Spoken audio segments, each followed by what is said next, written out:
There's a swan from the great oceans of the north. And this swan decides it's going to go south for the winter. So the swan flies south for the winter, ends up in like San Diego, somewhere nice on a beach.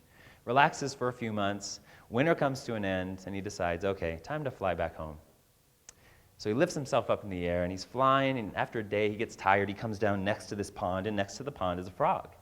And the frog, very arrogantly, says to the swan, he says, "Who are you, and where are you from?" And the swan says, just gently, "I'm a swan, and I'm from the great oceans of the north."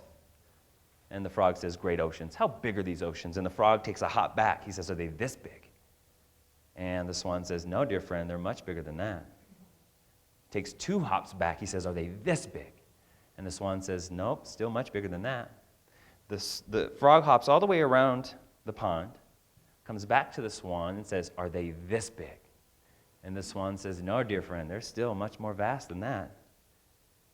And the frog says very arrogantly, "Well, you're a liar and you're a fool." Because the frog knew that nothing was bigger than his pond. But the swan decides to fly and glide effortlessly back to the vast oceans where he knows that everything is possible.